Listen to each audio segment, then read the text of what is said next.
In this video, I'm going to explain this simple circuit using an analogy to help me. We got this person walking around an obstacle course, and I'm going to use that to explain how circuits work.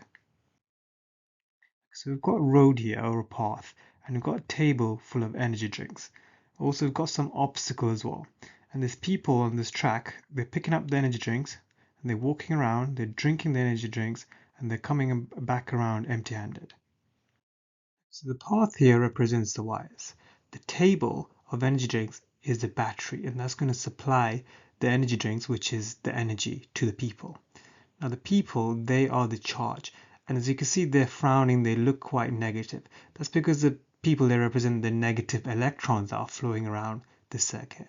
They don't like each other, so they're going to repel and stay away from each other. They're not going to come together, clump up together, or bump into each other. Okay, the obstacle here is the component. So it could be a bulb or resistor, something like this. So when it comes to circuits, the term current, potential difference, and resistance are very important. So I'm going to use the analogy to explain what they mean. So current is, in this analogy, the number of people going past a point per second. So the amount of people going past this dotted line per second or per unit time. Now in an actual circuit, that will represent the amount of charge going past per unit of time. Okay, if I draw the dotted line over here, it should give the same current. It's because remember, these are negative charge particles. They don't like each other, they repel, they don't want to bump into each other. So whatever current goes in before the obstacle is going to be the same after the obstacle in this example. Okay, next, potential difference. Like the name suggests, it's the difference in the energy used between 2 points by each person. Okay, so let's say these 2 points here. So here I've got 2 cans on the right hand side. On the left hand side, we've got 0 cans. So the difference in the energy is 2 cans, because 2 minus 0, which is why it's called potential difference. So the difference is 2. So if I connected a voltmeter there to measure the potential difference, or also called voltage, it would read 2. Let's take 2 other points on the right hand side over here. So the top part, I've got 2 cans. The bottom part, I've got 2 cans as well. So what's the difference between 2 and 2? Well, 0. So that would give a potential difference of 0. Okay, final term is resistance. Resistance is the difficulty of the obstacle. So, for example, in this, if these tires here, if I put spikes around them or something, that would make it more difficult. The resistance would increase. So that would actually slow the current everywhere in the circuit, not just as they approach and not off afterwards. It will slow them down everywhere because otherwise they'll bump into each other. Some example questions. In this model of circuit, what do the people represent?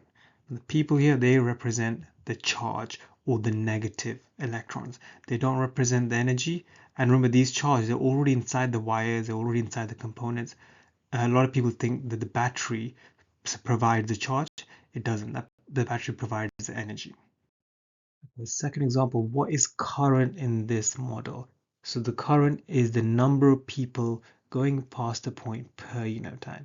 And remember, this number of people, these people represent charge. So really current is the rate or the amount of charge flowing past the point per unit of time. Typically we use seconds for the unit of time, but you don't have to. What is potential difference?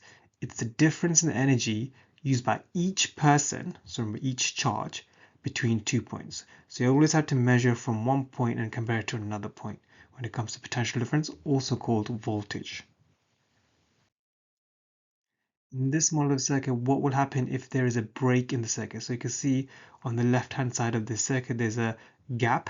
So if there's a gap, that means no one is going to move around. Remember, they don't want to bump into each other. So there's going to be no current anywhere in this circuit. They will all stop. Final example, what if there's a shortcut around the obstacle? So here you can see in this image, we've got a path that's going around the obstacle.